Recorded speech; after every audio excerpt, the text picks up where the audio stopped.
बुजुर्ग ने बस आधी पीठ दिखाई थी। तभी पीटर खरगोश ने एक गूढ़ सी मुस्कान दी। फिर उसने बड़ी नुकीली गाजर निकाली और धीरे धीरे बुजुर्ग के पीछे पहुंच गया। आगे जो हुआ वहां तक कि उसके साथी भी देखने की हिम्मत न कर पाए। काम पूरा होने के बाद पीटर खरगोश ये चालाक बंदा पास खड़ा होकर हंसता रहा। बुजुर्ग गुस्से से पागल हो गया।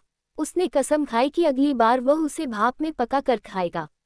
ये सुनते ही पीटर खरगोश घबराकर भागने लगा, लेकिन तुरंत ही बुजुर्ग ने उसे पकड़ लिया। उसे लगा कि आज रात का खाना बढ़िया होगा, पर तभी एक अनहोनी हो गई। बहुत ज्यादा उत्तेजना के कारण बुजुर्ग को दिल का दौरा पड़ा और वह जमीन पर गिर पड़ा।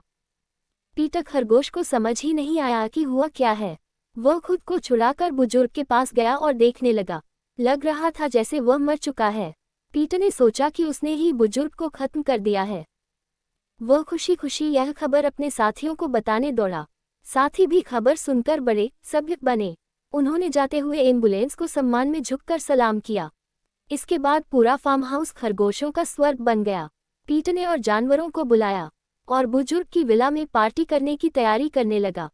लेकिन उसे यह पता नहीं था कि बुजुर्ग की सारी संपत्ति अब जैक को मिल चुकी थी और वह जल्द ही वहां पहुंचने वाला था।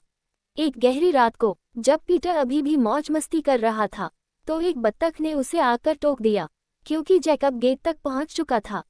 पीटर ने तुरंत सभी जानवरों को छिप जाने का आदेश दिया।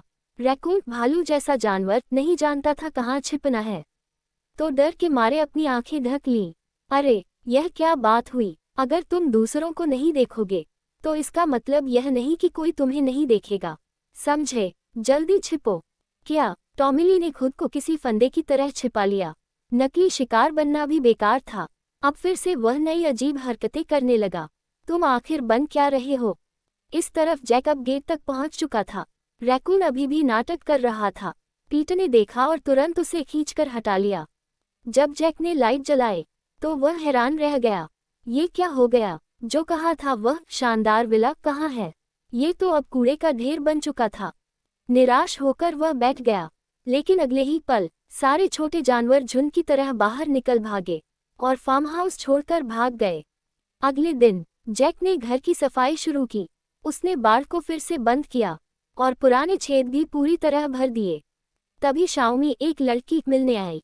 उसने जैक से कहा कि वह जानवरों के साथ अच्छा व्यवहार करे और उसे एक दूरबीन भेंट की ताकि खाली समय में वह देख सके